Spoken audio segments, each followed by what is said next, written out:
Oke. Ya, baik rekan-rekan, hari ini kita akan bahas topik yaitu MTCNA, Introduction to RouterOS. Agenda, oops,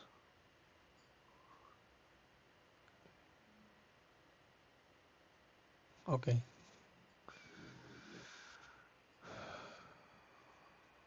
Ya, ini bisa dengar suara saya kan? Coba tes 1, 2, 3. Oke, udah bisa ya. Ya, jadi introduction, kita review prerequisite knowledge, intro to RouterOS, dan seterusnya ya.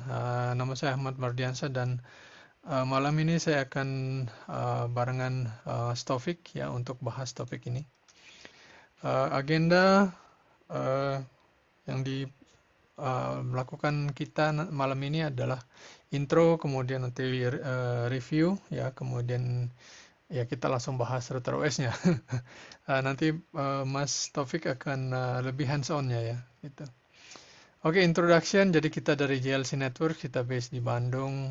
Kerjaan kita training IT consulting dan juga programming ya. Dan kita juga punya software terutama untuk manage Radius Manager.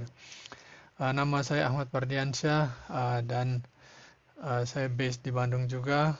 Saya punya LinkedIn dan teman-teman kalau punya LinkedIn ya please connect dengan saya gitu ya. So please. Ya ini LinkedIn saya ada di bawah sini. Silakan connect nanti ya kalau berkenan ya. Oke, ini kelihatannya koneksinya lebih baik ya daripada sebelum-sebelumnya karena biasanya kalau kita drawing tuh ada delay. Sekarang jadi lebih baik. Oke, baguslah. Experience kita di PNG, di Malaysia, di Libya, di mana-mana, terutama terkait dengan networking ya. Ya dari flat network kita rubah jadi bridge network gitu ya. Dan seterusnya. Kemudian dengan webinar sendiri dari tahun 2010 dan please teman-teman ya silakan join di webinar kita. Kita akan buat schedule buat rekan-rekan sekalian. Oke, bagi teman-teman saya lihat di sini sudah memperkenalkan diri ya. Silakan kenalkan diri Anda jadi dari siapa gitu dan terutama dari mana ya kita ingin tahu teman-teman tuh asal dari mana. Biasanya tuh dari Bandung ada ya, dari Sumatera, dari Jawa ya, Jawa biasa, dari Kalimantan ya, kadang ada, kadang enggak. Dulu pernah ada dari Makassar juga, cuman jarang ya. Silakan diperkenalkan. Kebanyakan sih dari Sumatera dan Jawa gitu ya. Kalau bisa sih kali ini ada yang jauh gitu ya. Cuma kelihatannya kalau dari Papua kelihatannya udah malam banget nih jam sekarang. Ya ya. Next time lah ya gitu. Oke, dari Aceh hadir. Oke, salam kenal ya dari Sumut, Sumatera Utara. Oke, dari Jakarta, Lampung. Oh ya, ya tahu lah dari Lampung. Dari Sidoarjo. Nah, bener kan ya? Ada dari Sumatera atau Jawa atau Kalimantan yang time zone-nya beda-beda tipis ya. Kalau kalau apa? Papua itu lihatnya jauh banget ya. Ya, oke, nanti kita coba cari waktu lah buat semua ya. Ya, harapannya banyak yang bisa ikut lah. Oke, prerequisite-nya jadi teman-teman ini karena ini juga intro ya, nggak perlu prerequisite banyak-banyak, yang penting pernah ngerti networking ya, pernah tahu computer network dan ya kita bisa lanjut.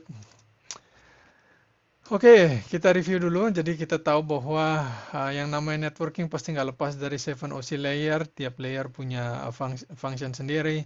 Ketika Anda kirim, paket nanti akan dienkapsulasi. Enkapsulasinya apa aja tergantung layernya. Jadi prosesnya seperti ini. Jadi Anda kirim A, yang Anda benar-benar kirim itu A sampai Z gitu ya. Jadi yang Anda kirim 1 kilobyte, yang beneran Anda kirim itu mungkin bisa sampai 50 kilobyte ya misalkan. Ya, atau lebih dari situ ya. Kenapa? Karena tadi ya ada proses signaling gitu ya. Signaling tuh supaya paket itu nyampe dari source ke destination. Caranya gimana? Kita tambahkan sesuatu. Contoh signaling apa? Kalau misalkan di kendaraan Anda ada kayak lampu spion ya kan? Lampu spion lagi apa?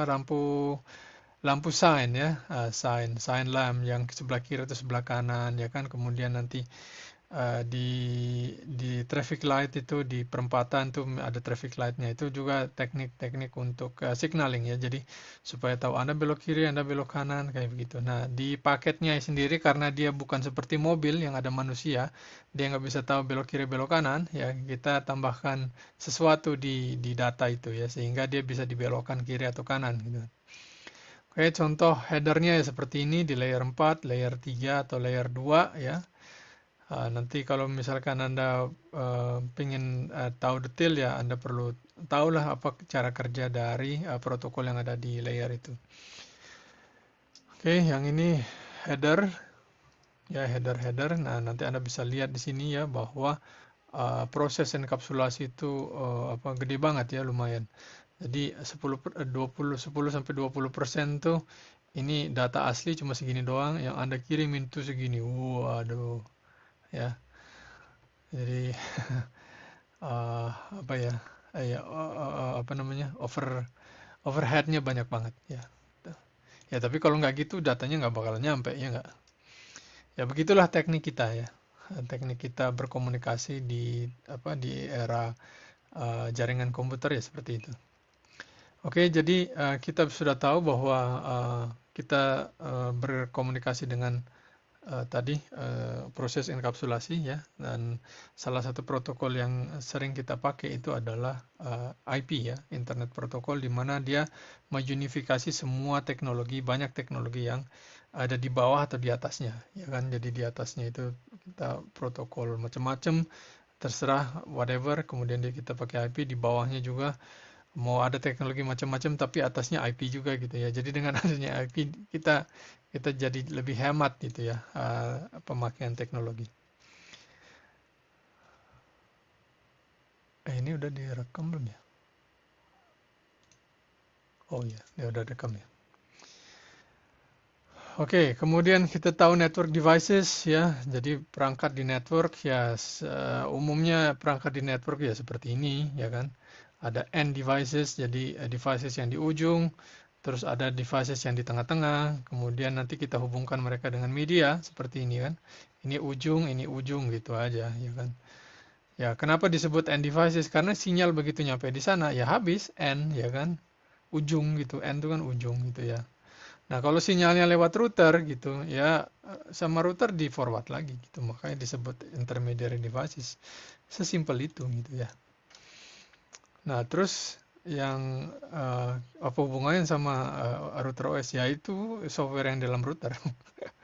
Nah, terus kadang juga setelah kita tahu bahwa ada end devices, intermediary devices, kadang kalau kita bikin jaringan, kita bikin topologi fisiknya ya kan, di mana dia connect antara layer 2 dan layer 3.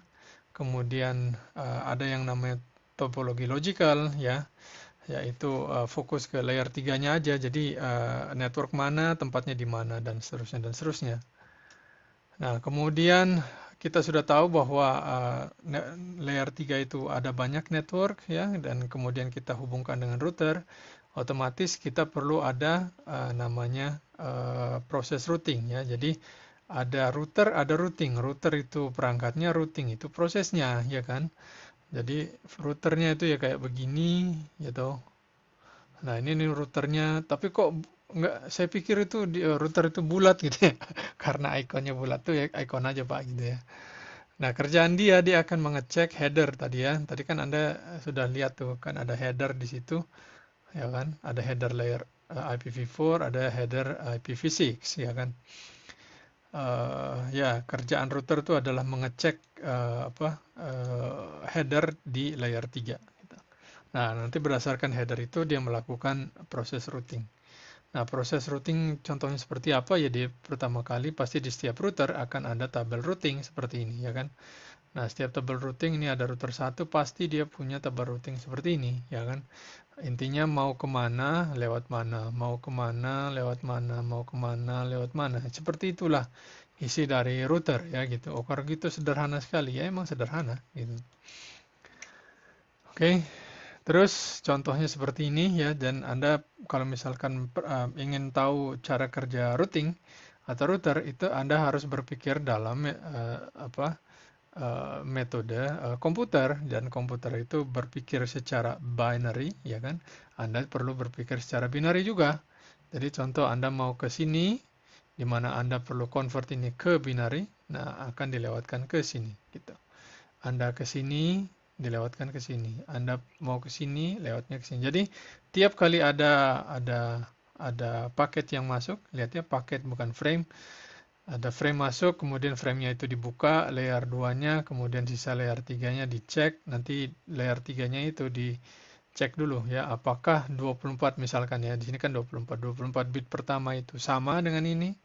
Kalau sama maka dilempar ke gateway tertentu. Itu cara kerja routing seperti itu. Sangat-sangat simple sekali menurut saya. Nggak tahu itu kenapa kok jadi susah gitu ya, dan orang juga bingung ya. Nah, contohnya seperti ini. Jadi jika ada router satu ya, router satu dia terima paket ya kan. Paketnya itu punya destination IP address seperti ini. Nah, harus dilempar ke gateway yang mana nih ya kan gitu. Mau sinikah, sinikah, sinikah, sinikah, sinikah atau sinikah. Oke, nah Anda pikir sendiri ya. Jadi yang jelas caranya Anda destination IP address ini Anda ubah menjadi biner. Nah, nanti di biner dicekkan di sini apakah sama dan seterusnya dan seterusnya. Oke, jadi Anda memakai router OS itu gampang ya. Gampang banget ya. Yang susah itu konsep networkingnya ya. Ada juga orang sudah sisi AI atau CCNA gitu, tapi nggak ngerti cara pakai kayak begini gitu ya. Harusnya Anda kalau sudah ngerti networking, Anda mau pakai router OS, mau pakai Cisco, mau pakai Huawei, mau pakai whatever, nggak ada masalah gitu ya. Karena konsep networkingnya udah benar gitu kan. Jangan dibalik gitu kan. Ya, jadi kalau konsep networkingnya udah benar, mau pakai barang apa aja bisa gitu dipakai. Jadi ya seperti itu ya cara kerja networking di saat networking itu seperti tadi kan protokol. Protokol itu bahasa dan bahasa logis ya. Logis berarti tidak tergantung dari software tertentu ya, vendor tertentu. Itu udah yang udah disepakati bersama gitu ya. Oke, seperti itu ya. Jadi seperti itulah ya. Tidak tidak harusnya tidak susah gitu ya. Jadi Anda switch antar vendor itu nggak masalah harusnya. Harusnya. Oke, nah routing table itu ada di mana? Kalau di MikroTik itu ada di sini, ya kan? Nah, ini routing decision ya ada di setelah pre-routing nih. Nah, nanti cek dulu routing decision apakah dia itu di forward atau dia input. Nah, gitu. Nah, kemudian nanti ada routing decision untuk proses output.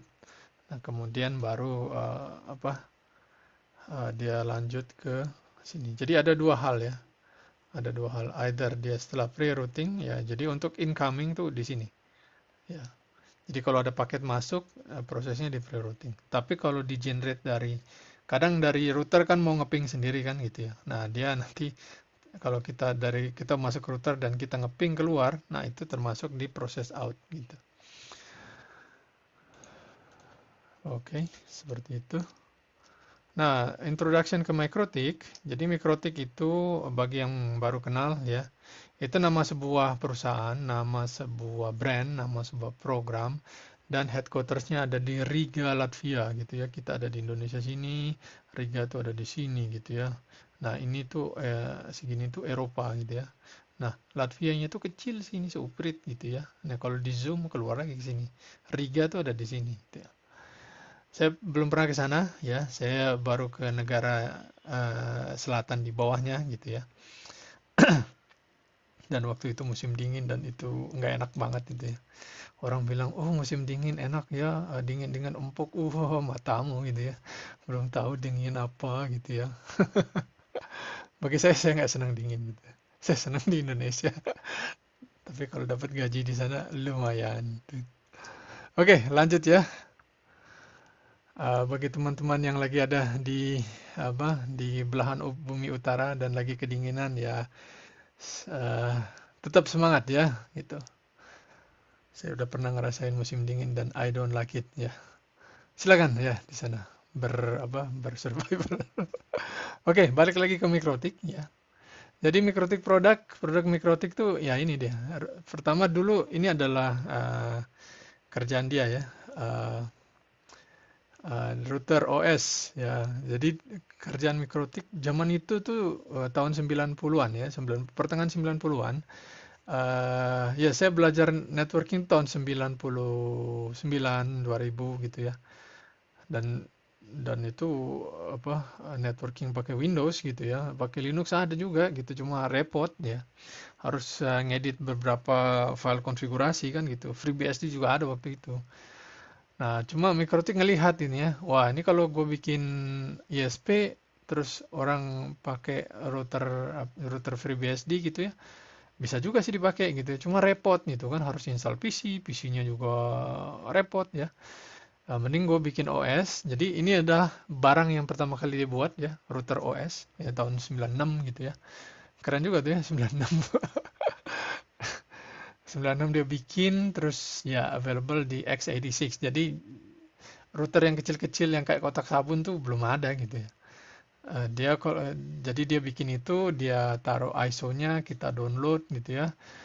Kita beli lisensinya, udah jalan jadi router deh kita ya, apa PC kita jadi router gitu. Jalan-jalan-jalan itu bagus gitu ya, disempurnakan terus sampai sekarang. Nah, habis itu ya dia jualan ini router board ya kan gitu, router board. Nah, kenapa jualan router board? Karena nggak praktis gitu ya. PC-nya itu nggak praktis, nggak bisa ditaruh di loteng ya kan, nggak bisa ditaruh di tempat tidur, nggak bisa ditaruh di dinding gitu kan, nggak bisa taruh di tower apalagi ya kan. PC taruh di router apa PC taruh di apa tower tuh ya, ya mati gitu ya gitu. Udah besar gitu, makan wattnya besar gitu ya, dan susah gitu bawa ke sana. Makanya dari itu dibuat router board. Nah, router board itu hardware-nya di dalamnya itu router OS. Nah, beberapa hardware itu digunakan untuk sebagai switch. Nah, karena itu dia bikin OS satu lagi namanya SWOS ya, yang satu ROS, yang satu namanya SWOS gitu ya. SWOS jarang orang pakai ya, dan ya cuma gitu-gitu aja, kayak kayak main TP-Link gitulah ya. Anda buka kayak FTP-Link, kayak apa lagi lah? Ya software-software lain, Netonix gitu ya. Kayak yang lain-lain. Jadi kalau mau konfigurasi buka website dulu gitu ya. Ya udah disediain. Nah, itulah Switch OS ya. Oke. Eh, ya kalau saya lebih senang pakai router OS ya. Tapi itu Switch ya, Switch. Switch. Jadi enakin Mikrotik tuh ya Switch tapi layer 3 gitu ya. Nah, kalau di brand lain tuh kan Switch ya Switch, router ya router. Nggak ada Switch layer 3 Switch gitu kan. Ya, layer 3 Switch ya berarti Switchnya jadi router gitu loh. Apa itu istilah marketing tuh nyebelin gitu ya. Karena diputar-putar tuh maksudnya tuh ya maksudnya Switchnya tuh jadi router gitu loh maksudnya. Oke ya, seperti itu ya. Jadi jelas sih produk Mikrotik. Nah, terus Mikrotik bisa ngapain aja? Waduh, banyak banget ya. Jadi dengan uang yang sama, Anda pakai vendor lain dan pakai Mikrotik. Ini bukan saya dibayar Mikrotik, enggak gitu ya. Karena saya pakai Mikrotik juga untuk network saya, untuk klien saya, dan untuk macam hal ya banyak gitu ya. Sekarang kita juga lagi desain jaringan kampus juga gitu. Sebenarnya jaringan kampus itu sama dengan enterprise ya kan gitu ya. Harus mesin kritikal juga gitu kan. Dan juga mereka nggak bisa afford banyak-banyak ya kan.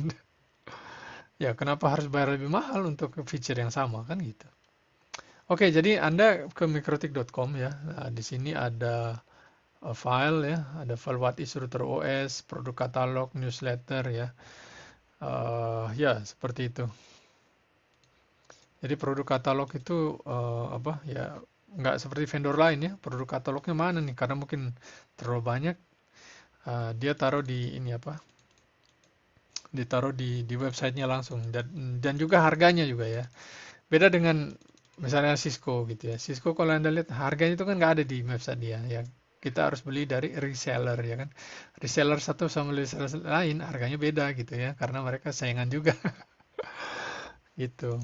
Nah, kalau Mikrotik nggak, ya dia kasih lihat nih harganya gitu ya. Tapi harga di pasaran bisa juga lebih tinggi nggak? Oh, bisa gitu ya, tergantung situasi. Oke.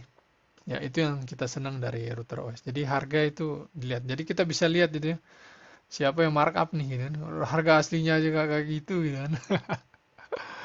Nah, kalau yang mau markup tuh biasanya pakai vendor lain gitu kan. Kalau mau audit nih, lolos dari audit pakai ini aja gitu. Oke, gitu ya. Nah, terus Mikrotik kadang dia ini apa? Namain ya, menamakan produk dia kan. Kalau Anda tadi lihat katalog pasti kan Anda lihat aduh router bla bla bla pakai kode teknis gitu ya, pasti biasanya dia pakai RBXYZ.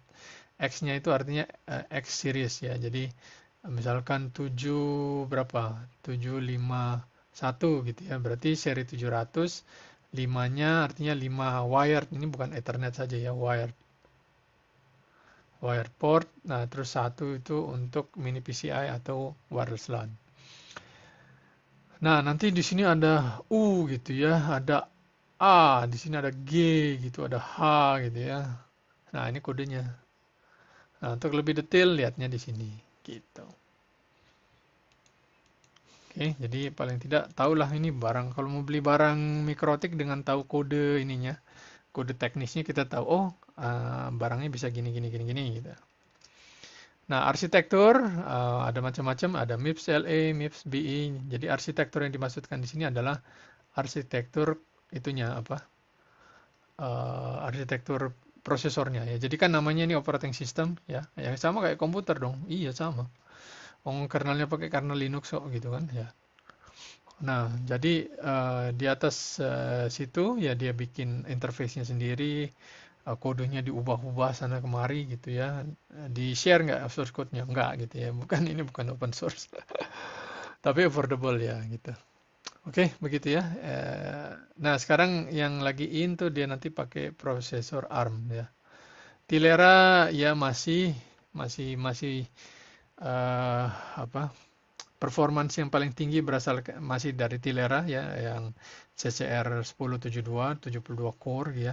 Tapi kedepannya dia nanti akan pakai apa prosesor ARM karena Tilera udah dibeli perusahaannya udah dibeli mana-mana gitu ya nanti nggak rencananya nggak dilanjutin sama dia lah. Oke, jadi tapi kalau kalau sekarang mau cari prosesor yang Mikrotik yang paling the best gitu ya saat ini baru tersedia di platform Tilera. Tapi kedepannya Tilera akan dikembangkan nggak terus nggak gitu ya. Nanti akan ada discontinue. Berapa tahun lagi nggak tahu itu tanya Mikrotik ya. Oke, begitu ya saran saya. Nah, tentang Mikrotik dia ada training dan certification. Sekarang training banyak banget gitu ya.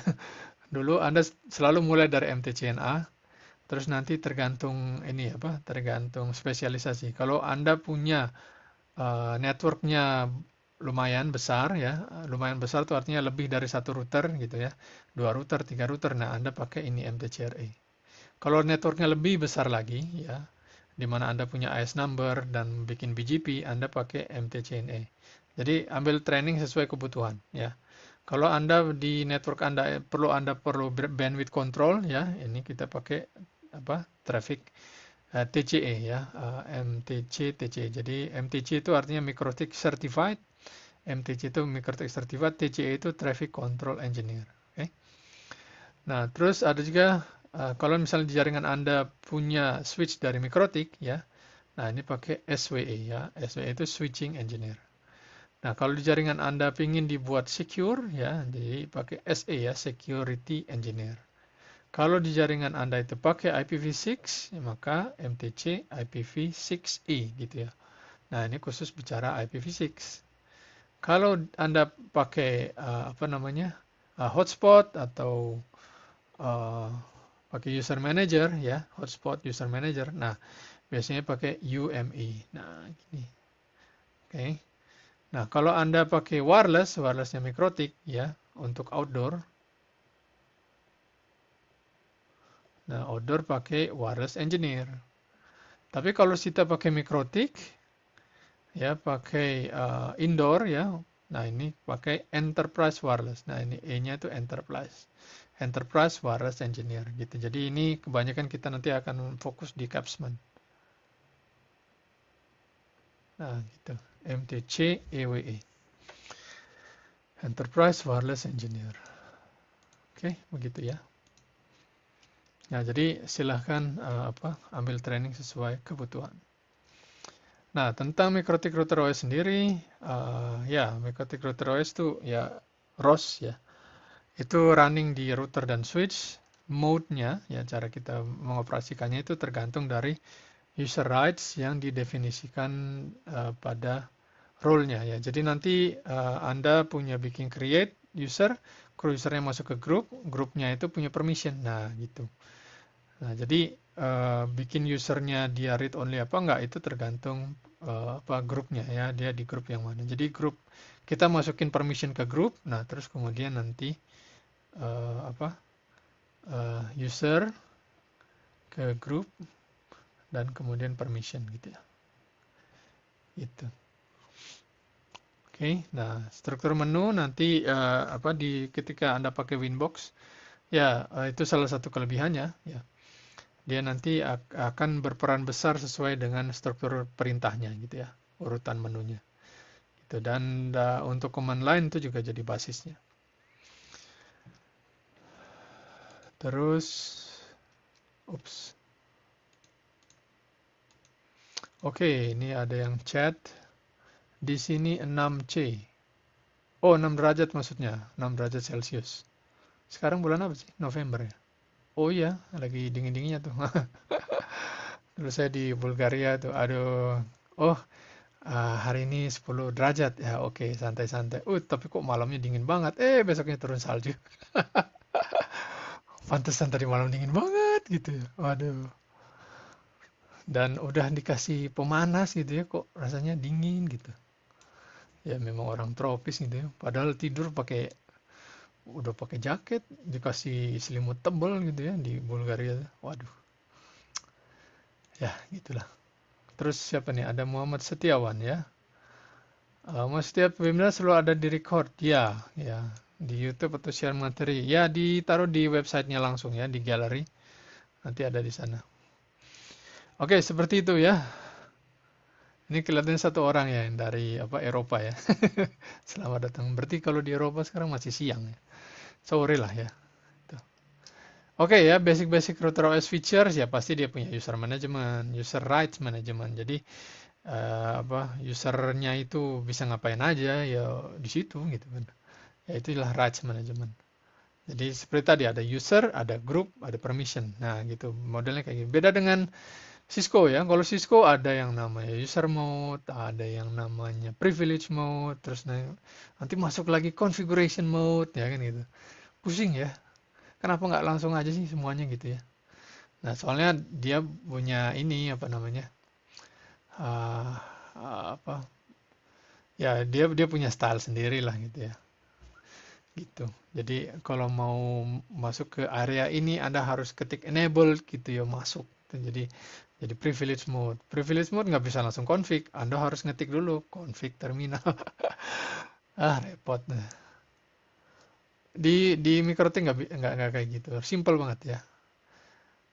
Ya tinggal kasih aja permission ya. Anda boleh nge-write atau boleh read aja gitu kan. Beres. Udah.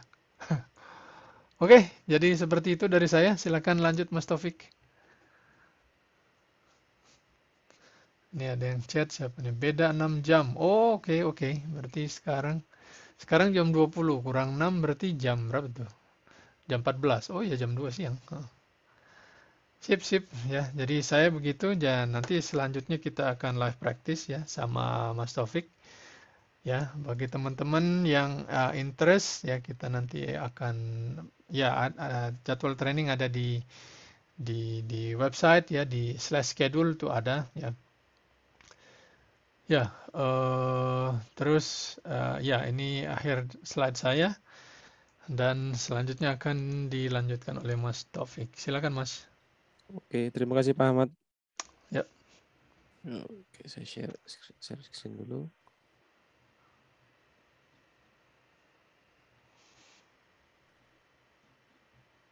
Oke, selamat malam teman-teman sekalian. Ya, malam Mas. Ya, sebelumnya izin memperkenalkan diri terlebih dahulu. Nama saya M. Taufik Nurhuda untuk pekerjaan sebagai guru TKJ, IT support dan juga Academy Trainer di SMK Pelita Pesawaran. Jadi ini ada link Facebook saya dan saya juga punya LinkedIn. Barangkali kita bisa setelah ini bisa saling kenal lebih lanjut. Untuk running di router OS ya seperti yang kita tahu ada banyak cara yang bisa kita gunakan secara umumnya untuk router OS. Mungkin kita bisa yang familiar adalah menggunakan router board. Jadi di sana sudah include di perangkatnya, sudah termasuk di router OS-nya. Kemudian untuk yang model ISO installer itu masih ada sampai sekarang. Jadi masih bisa kita gunakan. Dan selanjutnya ada lagi yang berbasis CHR atau Cloud Host Router. Ini biasanya diinstal di dalam virtual machine. Untuk yang bedanya dengan yang ini bisa di virtual machine ataupun bisa di perangkat PC. Kalau untuk yang CHR ini khusus untuk virtual machine atau hypervisor. Nah, untuk selanjutnya berkaitan dengan lisensi pada router OS atau PC, maksudnya yang di router board. Jadi biasanya kita bisa lihat sistem lisensinya pada sistem license. Di sini kita bisa lihat software ID-nya, kemudian serial number dan lisensi levelnya level berapa. Nah, di mana untuk router OS sendiri ini terdapat beberapa tingkatan level. Khusus untuk yang di router board, dia ada dari level 0, level 1, level 3, level 4 sampai 6. Di sini tidak ada untuk level 2-nya. Nah, biasanya untuk yang trial mode atau level 0 dia semuanya untuk semua fitur baik itu wireless, routing, IP, ini the tunnel atau VPN, hotspot, radius dan lainnya itu dibatasi selama 24 jam untuk semua fitur ini. Nah, kemudian untuk yang level 1 atau free demo di sini semua fitur kita lihat di sini wireless itu tidak didukung termasuk dengan routing untuk yang demo. Tapi untuk fitur-fitur lain seperti tunneling, VLAN dan lainnya ini dia dibatasi untuk satu user semuanya. Nah, di mana untuk yang level 3 selanjutnya dia tidak mensupport untuk wireless access point untuk level 3. Jadi untuk misalkan perangkat router yang menggunakan level 3 ini biasanya hanya digunakan untuk wireless CPE. Nah, biasanya itu jenis-jenis router XXT lah itu. Yang dia kebanyakan menggunakan yang level 3. Untuk fiturnya sendiri beberapa fitur yang dilimitasi itu ada PPPoE, PPTP, L2TP dan lainnya. Ini dibatasi sebanyak 200 user yang bisa login. Untuk user manager sendiri untuk di level 3 ini hanya dibatasi 10 user. Nah, untuk yang level 4 ini yang umum digunakan pada seri-seri router yang biasa seperti 750 atau 951 itu biasanya menggunakan level 4 di mana dia sudah mensupport access point dan yang lainnya. Kemudian untuk fitur-fitur seperti tunneling itu dia tetap 200 dan untuk user manajernya dia dibatasi 20 user. Nah, untuk yang level 5 sendiri ini ada sedikit perbedaan dengan yang level 4. Nah, kemudian untuk yang level 6 seluruh fiturnya itu dia unlimited. Biasanya untuk level 6 ini kalau kita pakai perangkat CCR itu dia sudah include di level 6. Nah, selanjutnya lisensi untuk CHR atau Cloud Host Router ini agak sedikit berbeda dengan yang di router OS, di mana ada beberapa tingkatan yaitu yang free, lisensi free, P1, P10 dan P unlimited. Nah, untuk CHR sendiri limitasinya dia bukan berdasarkan fitur seperti yang ada pada router OS. Tapi untuk limitasinya dia dibatasi di speed kecepatan interface-nya, kecepatan transfer datanya. Di mana secara default untuk CHR dia menggunakan lisensi free. Jadi masing-masing interface dia hanya bisa mentransfer sebesar 10 maksudnya 1 MB. Jadi kalau kita mau menggunakan atau transfer antar interface-nya dia lebih besar, kita harus membeli lisensi misalkan minimal P1 dia bisa membawa bandwidth sebesar 1 gigabit. Begitu juga seterusnya. Nah, kemudian untuk remote akses sendiri untuk di router OS itu bisa kita lakukan dengan berbagai macam cara. Di antaranya yang umum itu kita bisa menggunakan Winbox. Ini berbasis GUI. Kita bisa akses melalui layer 2 itu naik bor MAC address ataupun di layer 3.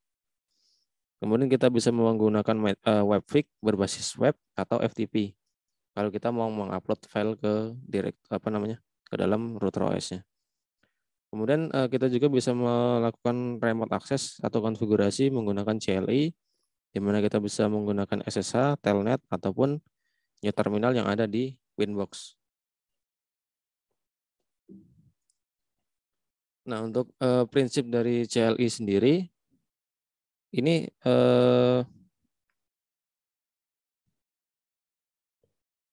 bisa kita bilang untuk yang CLI itu mungkin sedikit simpel atau lebih simpel dibandingkan dengan Cisco atau yang lainnya. Sebentar.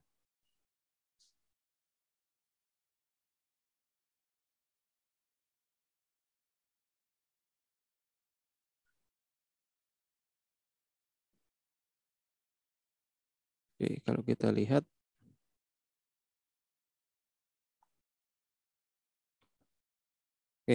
ketika kita mengkonfigurasi melalui CLI, misalkan kita mau melakukan konfigurasi pada IP address. Nah, di sini hierarki menunya kita tinggal ketikkan IP address.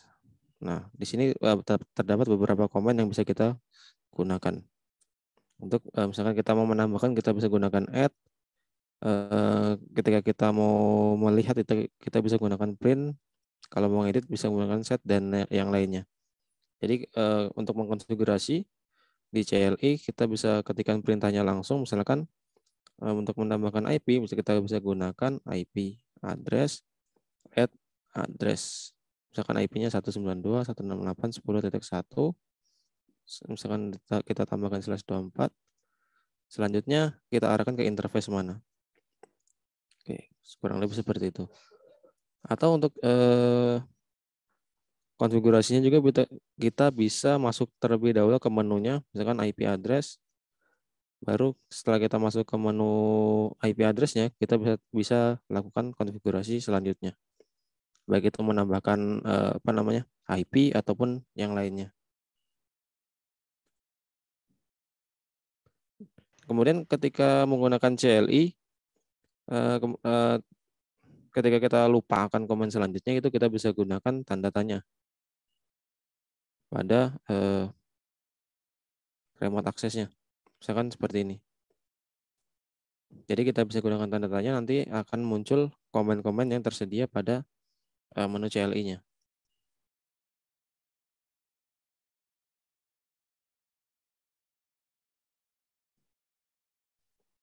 Oke, sebentar. Oke, untuk internet akses konfigurasi, itu biasanya kita bisa gunakan beberapa cara, di mana untuk menghubungkan router ke internet, kita bisa menggunakan cara yang otomatis. Biasanya kita tinggal menggunakan DHCP client, atau kita bisa menggunakan yang manual. Di mana kalau manual ini kita harus men-setting IP address, gateway, dan DNS-nya secara manual. Dan ini juga harus menyesuaikan dengan network yang ada di jalur internetnya. Kurang lebih seperti itu.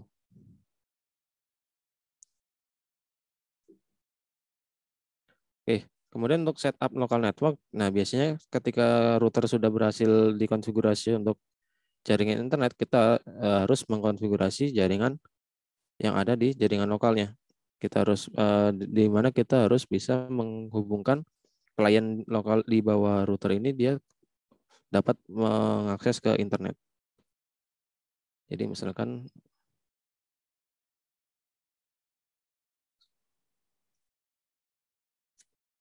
sebentar.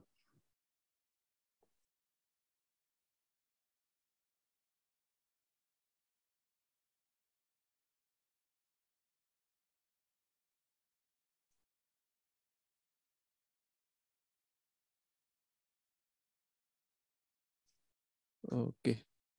Jadi yang pertama misalkan kita akan setting menggunakan yang secara otomatis menggunakan DHCP client.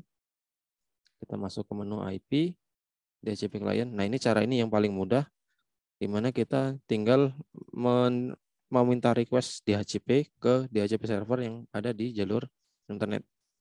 Di mana dengan topologi ini router kita terhubung ke internet melalui header 1, kemudian di client ini dia melalui header 2 untuk ke kliennya. Jadi di sini kita request melalui header 1. Selanjutnya ada beberapa pilihan di sini. Ada usepair DNS, usepair NTP, dan add default route. Nah, di mana untuk masing-masing perintah ini ketika kita mau merequest IP DHCP secara otomatis, kita harus aktifkan yang usepair DNS. Karena kalau ketika kita tidak aktifkan, maka service DHCP tidak akan didapatkan oleh si router. Begitu juga dengan yang NTP ataupun default route. Nah, untuk default route ini dia untuk IP gateway secara dinamik atau secara otomatis. Nah, sampai di sini harusnya router sudah bisa terkoneksi ke internet. Jadi untuk melakukan tes koneksi itu kita bisa gunakan new terminal. Akan kita lakukan ping ke google.com. Ini cara yang paling mudah. Oke. Nah, kurang lebih seperti ini. Nah, selanjutnya untuk men-setting jaringan lokal itu kita bisa masuk ke IP address terlebih dahulu. Jadi konsepnya ketika kita melakukan konfigurasi jaringan internet atau jaringan di router, Ethernet pada jalur klien itu harus disetting IP terlebih dahulu supaya mengizinkan untuk PC klien di bawah router ini mengakses jaringan melalui gateway yang ada di header 2 dalam hal ini yang menuju ke klien.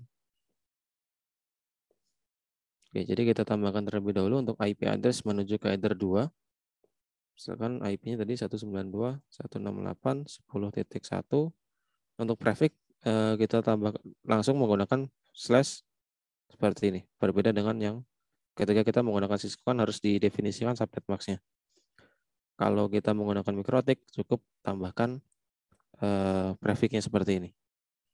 Jadi kita arahkan ke interface mana? Ya, dalam hal ini header 2. Oke, misalkan kita setting IP-nya untuk di klien.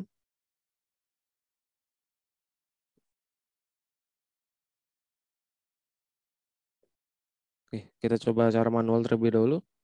Jadi kita sesuaikan network yang ada di routernya. Kita arahkan ke IP router. Nah, DNS misalkan ke IP router juga nggak masalah. 10.1. Oke, di sini kita coba troubleshoot. Yang pertama, pastikan ketika kita setting di klien, komputer kita sudah berhasil atau sudah bisa terkoneksi ke router, dalam hal ini IP gateway-nya. Berarti kita ping ke 10.1. Oke, artinya PC kita sudah bisa terhubung ke komputernya secara langsung.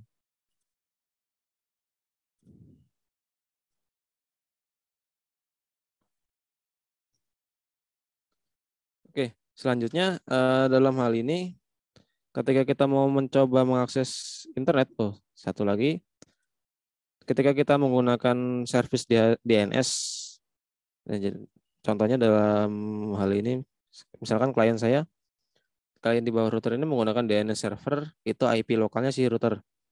Nah ini yang perlu diperhatikan adalah, jadi ketika klien menggunakan IP lokal sebagai DNS, artinya IP lokal si interface router sebagai DNS, ini kita harus mengaktifkan allow remote request-nya supaya IP lokal di router diizinkan, secara simpelnya diizinkan untuk dijadikan forwarding DNS-nya oleh si klien. Oke. Nah, tapi dalam hal ini, misalkan kita coba troubleshoot lagi tadi, ping ke IP lokal routernya sudah bisa. Coba kita ping 88. Nah ini atau ping ke Google pun belum bisa. Nah, kenapa? Karena ada satu konfigurasi yang perlu kita lakukan, yaitu NAT masquerade, di mana NAT masquerade ini dia berfungsi untuk network address translation, atau istilahnya kita bisa sebut itu untuk menyembunyikan alamat IP lokal yang ada di jaringan lokal ke jaringan internet. Jadi konsepnya seperti ini kurang lebih, ketika PC klien di bawah router itu melakukan request akses ke jaringan luar atau jaringan internet, maka nantinya akan dilakukan proses NAT masquerade atau IP-nya disembunyikan. Kemudian yang akan melakukan request selanjutnya itu adalah IP-nya si header 1, di mana yang IP yang terhubung ke jalur internet secara langsung. Jadi kurang lebih seperti itu. Jadi ini untuk NAT masquerade perlu kita lakukan untuk secara simpel mengizinkan klien itu dapat melakukan akses internet, di mana koneksinya itu akan digantikan atau disembunyikan oleh si router. Karena secara standarnya kan IP lokal atau IP private dia tidak bisa dijangkau atau tidak bisa terhubung ke IP public secara langsung. Jadi itu makanya kita perlu lakukan yang namanya proses masquerade. Oke, jadi kita perlu setting di bagian IP firewall NAT. Oke. Di sini kita tambahkan chain insertion NAT, kemudian out interface itu kita arahkan ke header 1, karena header 1 kan yang terhubung ke internet. Kemudian actionnya kita pilih masquerade. Oke, jadi untuk pembacaan rule seperti ini dengan chain insertion NAT, kemudian adalah paket yang nantinya keluar dari header 1 akan selalu dilakukan masquerade. Kurang lebih seperti itu. Oke, jadi setelah seperti ini harusnya kita ketika klien melakukan akses ke internet ini sudah berhasil atau sudah bisa.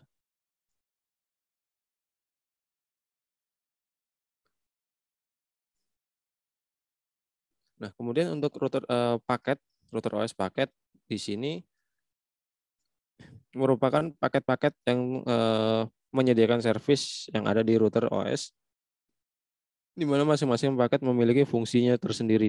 Seperti contohnya paket DHCP ini digunakan untuk mengoperasikan service DHCP yang ada di router.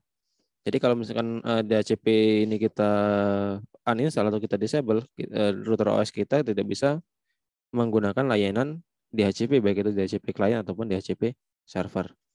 Nah, begitu juga paket yang lain seperti hotspot, PPP, routing. Routing ini lebih ke dynamic routing untuk paket routing, security, kemudian sistem, dan paket wireless. Nah, untuk paketnya sendiri biasanya kita bisa lakukan update paket secara rutin, atau misalkan ketika kita melakukan update paket terdapat bug misalkan. Jadi bug itu ketika kita melakukan update pada router yang produksi, kemudian update terbaru itu tidak berjalan dengan baik, itu kita bisa downgrade ulang. Jadi setelah diupdate, ketika paketnya tidak sesuai atau versi terbaru itu tidak sesuai, kita bisa kembalikan lagi dengan cara di downgrade. Nah, untuk mengeceknya biasanya kita bisa cek pada sistem package. Nah, di sini kebetulan dia menggunakan versi 647.7 untuk yang terakhir. Nah, untuk paketnya sendiri teman-teman bisa pilih baik mau menggunakan yang versi long term, stable, testing, atau development. Nah, biasanya untuk yang development ini sudah masuk ke yang versi 7.1.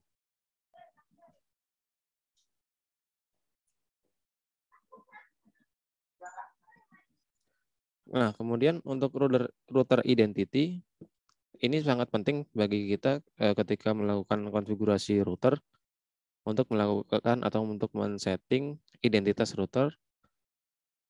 Nah, secara default dia adalah namanya MikroTik pada masing-masing router. Ini perlu kita ganti untuk memudahkan kita ketika melakukan remote routernya. Nah, apa yang terjadi ketika kita tidak men-setting identity? Ketika PC remote akan melakukan konfigurasi atau mengganti konfigurasi pada salah satu router ketika identitinya sama, ini akan jelas akan membingungkan. Nah, ini kita makanya perlu lakukan setting identitas yang ada di router kita. Itu ada di sistem identity. Sistem ini. Misalkan router core. Nah, secara default dia akan mengganti. Nah, jadi misalkan kita cek menggunakan netboard juga, itu akan terbaca routernya sebagai di sini. Kita bisa lihat identity routernya. Jadi meminimalisir kita salah mengkonfigurasi router ketika kita mengkoneksikan banyak router. Jadi kurang lebih seperti itu.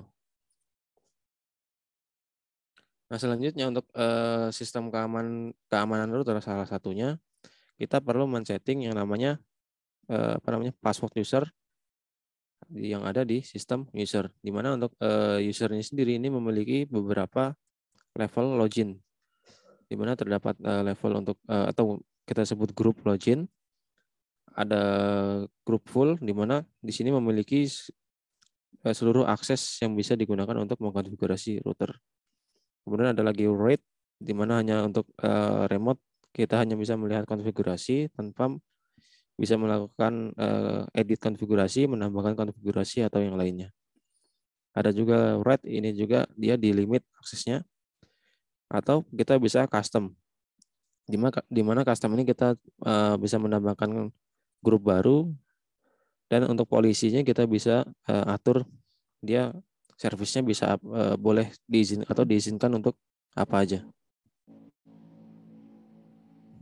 Oke, kemudian untuk konfigurasi user ini kita bisa atur pada menu users.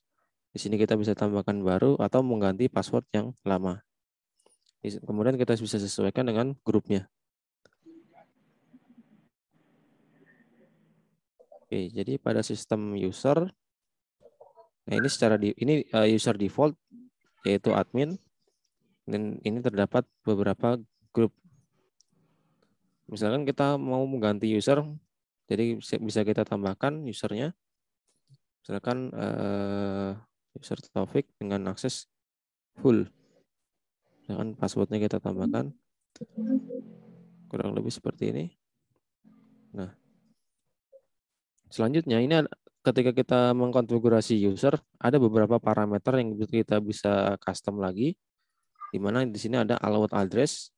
Nah, untuk allowed address sendiri ini kita bisa setting untuk menambahkan pengecualian, artinya jika ini parameter ini kita isikan misalkan 10.0/24, jadi yang dapat mengakses user Taufik ini hanya klien atau hanya PC dengan IP network 10.0, atau lebih ketika kita ingin lebih rinci lagi misalkan 10.2 atau 10.3, kurang lebih seperti ini. Jadi ini hanya kita membuat user dengan limitasi kliennya IP ini saja yang bisa melakukan akses ke user tersebut, menggunakan user tersebut. Kurang lebih seperti itu. Di sini untuk pemantauan juga kita bisa lihat last loginnya. Jadi misalkan user admin dia login terakhir jam berapa dan kapan. Kemudian di sini kita juga bisa lihat active user. Jadi kita bisa lihat user yang login itu user mana, dari IP mana, kapan dia login, dan menggunakan akses apa. Itu kita bisa lihat di bagian active user.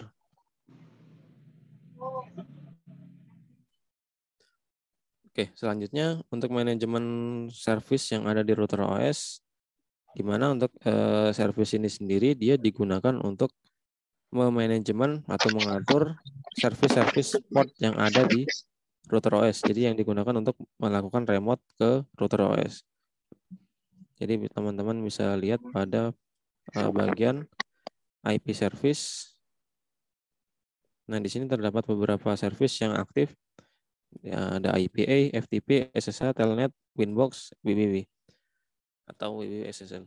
Nah, untuk keamanan biasanya kita bisa menonaktifkan service-service yang kira-kira tidak kita gunakan, misalkan APA, FTP atau dan telnet kita tidak gunakan. Jadi ini kita bisa nonaktifkan. Oke.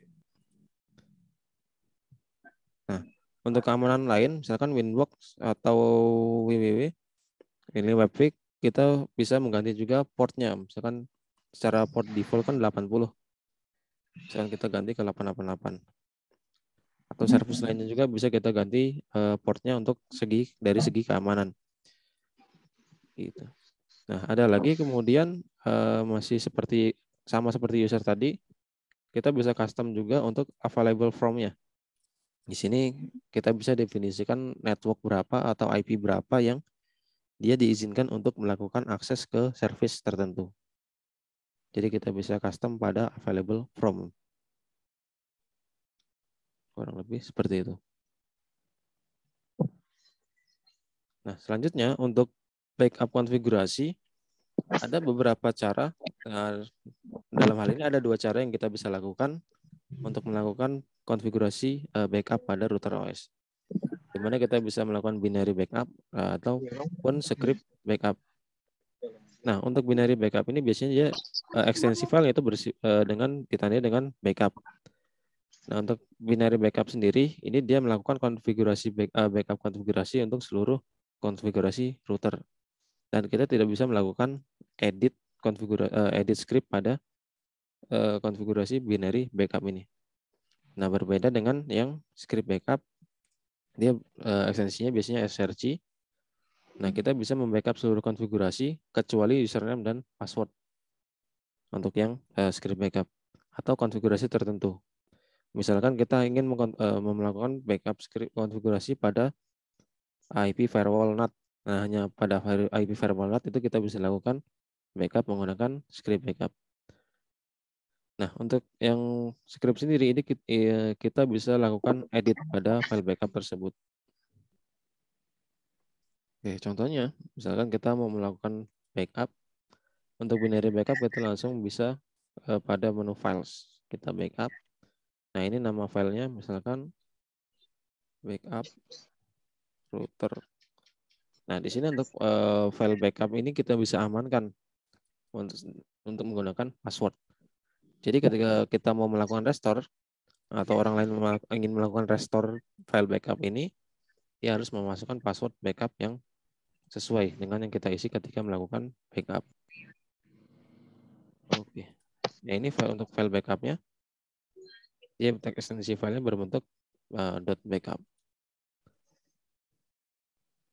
Jadi saya coba download filenya. Oke, filenya seperti ini. Jadi kalau yang binary backup kita tidak bisa lakukan edit pada konfigurasinya. Nah, selanjutnya ketika kita ingin menggunakan script backup, kita bisa gunakan perintah export ataupun kalau untuk restore kita bisa gunakan import. Nah, kalau untuk membackup misalkan export file, misalkan backup script.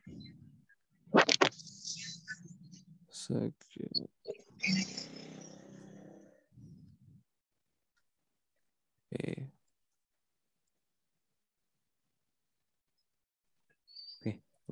Perbedaannya adalah dia bentuknya seperti ini.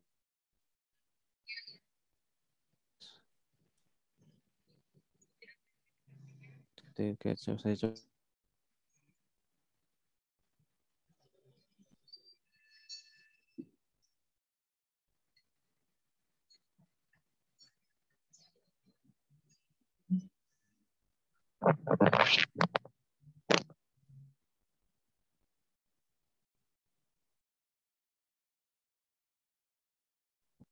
Oke.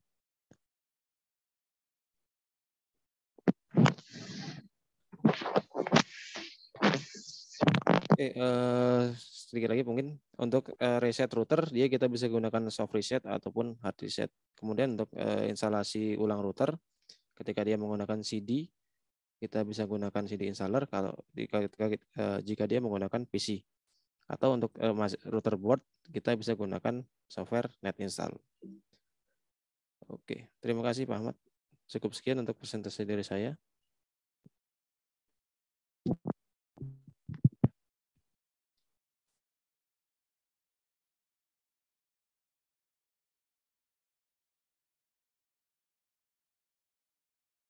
Halo Pak Ahmad.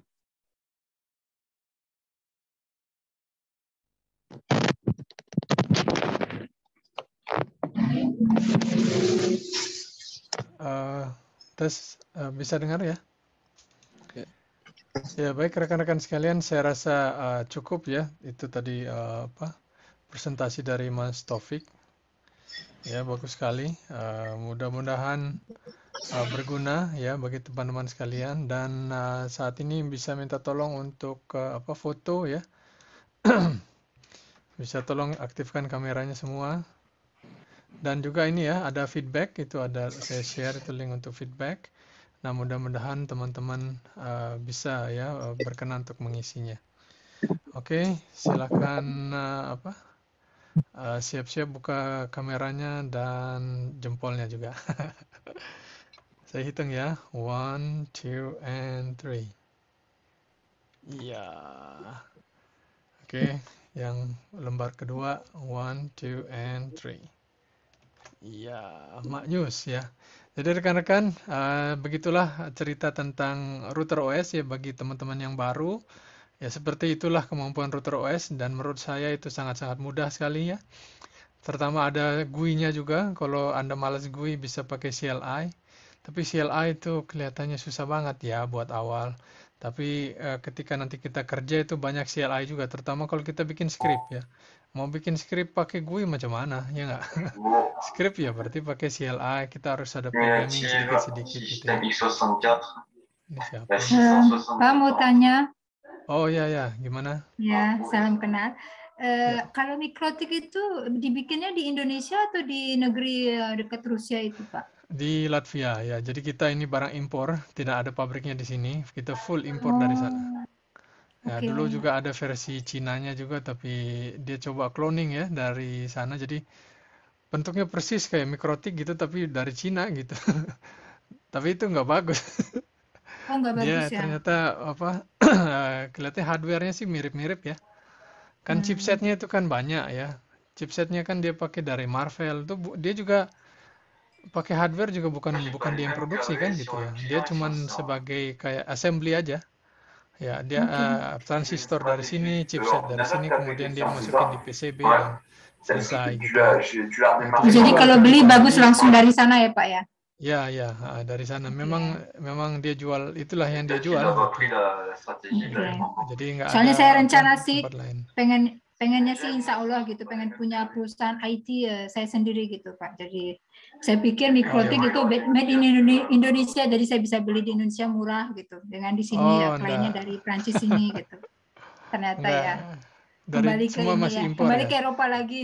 Eropa ya. Jadi kalau di mikrotik itu kemampuan utamanya adalah software. Jadi memang mereka programmernya bagus-bagus gitu ya. Ya kebetulan saya juga suka Linux, jadi ya kan itu kan mikrotik Linux full ya Pak ya. Ya, dia basisnya Linux gitu. Dia bikin dia bikin interface-nya gitu kan. Kalau Linux kan zaman dulu susah sekali ya, kita harus banyak sekali konfigurasinya. Nah, dia lihat ada kesempatan di situ, dia masuk di situ bikin router OS khusus untuk networking gitu. Nah, jadi kemampuan utama ya kekuatan utama dari mikrotik itu adalah softwarenya gitu ya. Dia punya programmer bagus-bagus itu. Dibanding Cisco bagusan mikrotik Pak? Kalau dalam hal tertentu ya. Oh ya. Ya kan dengan $100 itu ya. Anda bisa dapat satu barang yang isinya banyak dengan mikrotik kan gitu ya. Oke. Ya saya pikir mungkin kalau belinya dari Eropa ke Eropa lagi takutnya bayar taxnya mahal Pak. Oh ya sama aja sih, seluruh dunia ambil barang dari Latvia. Dari sana langsung. Oke. Ya semua pasti import gitu. Cuma kalau kita distributor kan pasti kita dapat persenan lebih murah lah gitu ya. Misalnya kita harga jual $100 gitu, kita beli dari mikrotiknya misalkan $70-80 gitu. Untuk MPLS mikrotik bagus itu Pak? Oh ya, kita pakai MPLS itu juga. Teknologi baru itu bagus ya? Bukan, itu MPLS mah udah lama dari tahun 2000-an itu. Oh iya, setahunya dari sini kayak teknologi baru ya untuk dua seat berjauh-jauhan kita kayak LAN gitu. Oh, beda-beda. Jadi mungkin nanti kita akan bahas MPLS ya. Jadi MPLS itu motivasi utama orang bikin MPLS bukan hanya itu saja. Jadi itu ada hal lain, misalkan kita bikin tunnel di MPLS gitu. Saya tahunya untuk apa? Berbagai beda seat kita bisa melakukan MPLS dengan kayak koneksi LAN gitu di dalamnya, intranet. Oh, ada syarat-syaratnya, nggak langsung Ya begitu. syarat-syaratnya harus providernya sama semua. MPLS ya, MPLS. Ya. Jadi orang harus running MPLS. Nah, nanti setelah di atas MPLS itu baru kita bikin service kayak L3 VPN, L2 VPN, terus kemudian Nanti bikin BGP. itu pelajaran MPLS Pak ya. Oh ya, Saya nanti pengen ya kita belajar. coba. Ya, di depan Iya. dengan Mas Taufik ya. Nah, saya masih sekolah Pak, sekolah IT di sini. Itu lagi guru Oh. saya lagi ngajarin. Oke, Nanti oke. saya Sudah cita-cita pengen semester punya berapa di sana? perusahaan gitu. Oh, saya belajar online beda jalur Pak. Kayak apa? Belajar kursus privacy gitu. Perusahaan yang kirimin saya. Oh, oke. Jadi nanti ke Tugas depannya belajar sih gitu ya, pengen Pak? cita-cita. Bu. Hah? Tugas belajar ya gitu. Belajar maksudnya belajar sembari kerja. Jadi seminggu di sekolah, 3 minggu di perusahaan. Ada programnya di Prancisnya. Ya. Oh, selama berapa Nanti lama? saya 1 bulan? 1 tahun? Baru 1 tahun Pak. Tapi tahun depan ya selesainya. Tapi cita-cita saya ke depan pengen punya perusahaan gitu, perusahaan IT. Ya. Nah, auto entrepreneur. Nanti benar. Mas Walid Umar mungkin Bapak juga atau Mas Topik bisa jadi teknisi ketiga kalau misalnya ada troubleshooting gitu. Saya yang punya perusahaannya. Nah, kalau seperti itu ya menurut saya itu kita perlu cari ya di Indonesia itu perlu cari programmer, Pak. Itu susah kali itu ya. Karena makanya saya kemarin nanya sama Bapak itu. Ya, yang SDN itu, yang Python itu. Oh ya. Jadi Python. itu kan bisa data analis, terus juga saya tahu cara nginstal Oracle Pak lewat Linux juga bisa. Cuman cara pemakaiannya saya juga belum tahu. Saya masih ke daerah networknya aja gitu. Tapi harus tahu developernya yang bisa jalan-jalan di dalam network gitu. Ya, kalau programming ya, kalau menurut saya sih Bu, ngajarin programming mah mudah saya. Ya. Saya udah ngajarin orang Indonesia, orang Amerika, orang Eropa, orang Inggris juga. Saya ngajarin networking mulai dari dia nggak bisa jadi bisa, mudah saja. Tapi kalau ngajarin programming itu, aduh, karena kan programming itu di satu sisi fleksibel gitu ya, dan dari satu sisi dia kita menuntut dia kreatif gitu. Tapi di sini programming itu gajinya lebih gede Pak dibanding orang IT. Ya, karena mungkin mereka kreatif inovasinya ini. Ya. Kita otomatisnya itu juga kuat banget. Ya betul ya. Jadi kita bisa bikin produk kalau bisa programming ya nggak? Kalau cuma networking aja cuman colok kabel. Iya betul itu Pak. Jadi saya cita-cita saya pengen bisa jago IT sama developer juga. Tapi yang jelas saya masih sangat debutong sekali gitu sama dibanding Bapak sama Pak Taufik. Saya muridnya Pak Walid Umar, Bapak kenal? Ya, pernah tahu di Facebook gitu ya ada. Ya, jadi saya nanti mungkin nanti kalau misalnya saya punya perusahaan nanti bisa link ke Bapak, Pak Taufik sama Pak Walid Umar. Bisa. Orang bisa. Mending bekerja sama orang Indonesia dibanding orang Perancisnya. Oh gitu. Ya, saya dulu juga pernah ada klien Perancis gitu ya. Insya Allah ke depannya tercapai cita-cita Pak. Ya, mudah-mudahan ya. Jadi paling tidak menurut saya ke depannya kita bikin topik yang lain lagi lah ya. Yang di request oleh teman-teman, terus ya paling tidak teman-teman ngerti lah ini barang apa gitu ya. Itu yang penting. Kalau cuma ngeklik ini ngeklik itu mah bisa mudah saja ya. Saya MPLS sama SDN Pak. Oh ya, nanti kita kedepannya SDN gimana itu Python jalan-jalan di networknya. Ya, kita nanti request. Pengen tahu saya gimana Oracle jalan-jalan di networknya. Saya bisa install Oracle di Linux bisa, cuman bikin jalan-jalan tuh gimana caranya gitu. Oh gitu. Ya. Oke, nggak masalah. Kita nanti coba jadwalkan. Sama-sama, terima kasih banyak Bu. Baik rekan-rekan, saya rasa cukup ya. Terima kasih banyak sudah berpartisipasi. Saya sudah share ininya juga, slide share-nya juga, URL untuk submit feedback ya. Silakan tulis di sana kalau ada topik yang ingin dibahas tadi ya. Kelihatannya MPLS itu dulu kita pernah bahas MPLS. Cuma orang pada nggak ngerti semua karena sebelum MPLS tuh ada hal lain, prerequisite lain yang harus Anda ketahui gitu. Anda harus tahu routing, Anda harus tahu kayak ada BGP-nya, Anda harus tahu labelnya gitu ya. Anda harus tahu routing protokolnya gitu ya. Banyak hal yang harus diketahui sebelum implement MPLS gitu ya. Tahu-tahu nanti kalau salah implementasi, nanti yang disalahin MPLS-nya gitu kan gitu. Padahal MPLS ya begitu-gitu aja gitu. Oke rekan-rekan, terima kasih sekali lagi ya. Mohon di submit itu feedbacknya. Dan sekali lagi terima kasih, selamat malam dan mudah-mudahan kita bisa ketemu di webinar berikutnya.